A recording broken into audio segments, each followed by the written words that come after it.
his early days, his family, his storied career, his ventures outside baseball, and his legacy that will live on for generations. Bob Uecker was born on January 26, 1934, in Milwaukee, Wisconsin. Raised in a working-class family, his parents fostered a love for baseball early on. The young Bob would spend hours listening to games on the radio, dreaming of one day making his mark on the sport. He grew up with details about siblings, navigating the challenges of the time with a sense of humor that would later define his life. High school and college career.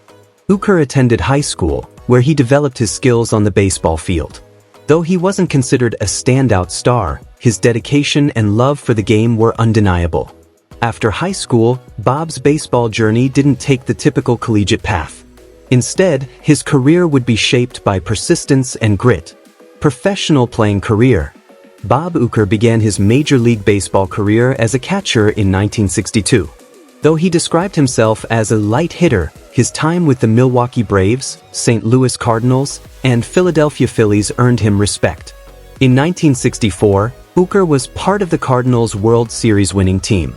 While his stats weren't Hall of Fame material, his self-deprecating humor about his playing days would become legendary. Broadcasting career. After retiring as a player, Uecker became a broadcaster, starting with WSB-TV in Atlanta. In 1971, he began calling play-by-play for the Milwaukee Brewers radio broadcasts. Uecker's tenure as a Brewers broadcaster for 54 seasons was the second longest continuous tenure with one team among active Major League Baseball announcers prior to his death, trailing only Kansas City Royals broadcaster Denny Matthews, 1969, present. In the baseball offseason, Uecker was the radio color commentator for the University of Wisconsin-Milwaukee Panthers men's basketball and football games on WTMJ AM and WTMJ FM in the early 1970s. During his Brewers tenure, Uecker mentored Pat Hughes, Jim Powell, Corey Provis, and Joe Block, all of whom became primary radio announcers for other MLB teams. He also called the 1982 World Series locally for the Brewers on WISN in Milwaukee. For several years, he also served as a color commentator for network television broadcasts of Major League Baseball, helping call games for ABC in the 1970s and early 1980s and NBC, teaming with Bob Costas and Joe Morgan, in the 1990s. During that time, he was a commentator for several All-Star games, League Championship Series, and World Series. At NBC, Uecker was a color commentator for the 1994 and 1996 All-Star Games, 1995 and 1996 American League Championship Series, 1997 National League Championship Series, and the 1995 and 1997 World Series. Uecker left NBC before he got a chance to call the 1998 All-Star Game from Borchert Field in Denver, Colorado. Uecker underwent a back operation in which 4 discs were replaced. For the remainder of NBC's contract, 1998 to 2000, only Bob Costas and Joe Morgan called the games. In 2014, Uecker cut back on his workload, limiting the number of road games he would call and traveling he would undertake, due to prior health issues.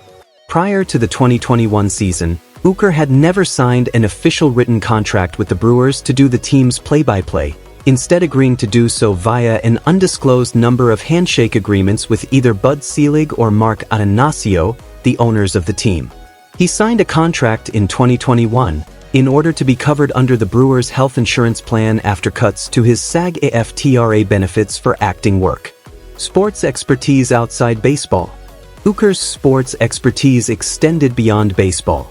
He hosted 2 syndicated television shows, Bob Uecker's Wacky World of Sports and Bob Uecker's War of the Stars. The former has since become known as the lighter side of sports, albeit with a different host, Mike Golick, and remains one of the longest-running syndicated sports programs in American television history. Uecker also appeared in a series of commercials for the Milwaukee Admirals of the American Hockey League in the mid-1990s, including one in which he redesigned the team's uniforms to feature a garish plaid reminiscent of the loud sports coats synonymous with Uecker in the 1970s and 1980s. In February 2006, the Admirals commemorated those commercials with a special event in which the players wore the plaid jerseys during a game. The jerseys were then auctioned off to benefit charity. Wrestling announcer. In March 1987, Uecker appeared at World Wrestling Federation's WWF, now WWE, WrestleMania 3 in Pontiac, Michigan, as the ring announcer for the pay-per-view's main event of Hulk Hogan vs. Andre the Giant. He returned in 1988 at WrestleMania 4 as a ringside announcer, commentator during the opening battle royal and backstage interviewer. Humor and acting roles. Bob's comedic talents extended to acting, where he starred in the sitcom Mr. Belvedere and played a hilarious broadcaster in the Major League film series. His comedic timing and charm endeared him to fans across generations. Uecker played the character of father and sports writer George Owens on the 1985-1990 sitcom Mr. Belvedere, appearing regularly.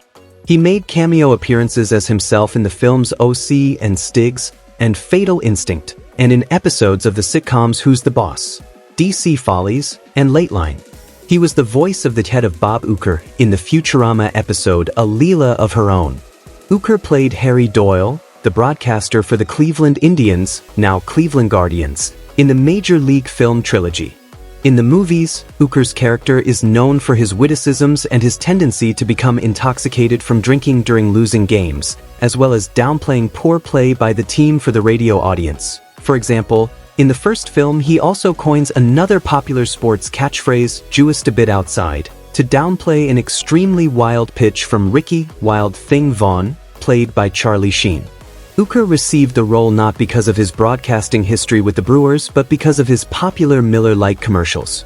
In 2021, Uecker made a guest appearance in the Disney Plus series Monsters at Work, where he voiced a parody of himself named Bob Uecker. Honors and legacy.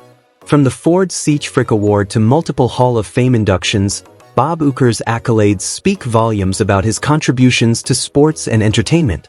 Personal life.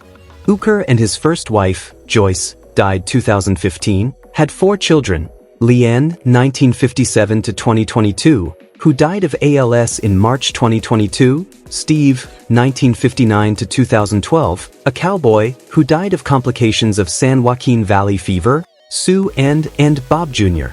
Uecker and his second wife, Judy, were married in Louisiana in 1976 and divorced in 2001. At the time of the divorce, he lived in Menomonee Falls, Wisconsin. Illness and death. On April 27, 2010, Uecker announced that he was going to miss 10 to 12 weeks of the 2010 baseball season because of heart surgery. His aortic valve and a portion of his aortic root were successfully replaced 4 days later, and he returned to broadcasting for the Brewers on July 23. On October 14, 2010, the Brewers announced Uecker would again undergo heart surgery, this time to repair a tear at the site of his valve replacement. Uecker was diagnosed with small cell lung cancer in 2023. He died at his Menomonee Falls home on January 16, 2025, 10 days shy of his 91st birthday. Lifestyle and net worth. Throughout his life, Bob lived humbly, despite a net worth estimated at the amount. He valued laughter, family, and connecting with fans above all else. Legacy. Even centuries from now, Bob Uecker's legacy will endure. His humor, warmth, and contributions to sports and entertainment will continue to inspire. Bob Uecker's life was a testament to joy, perseverance, and the power of laughter. If his story touched you, please like, comment, and share this video. And don't forget to subscribe for more inspiring tributes.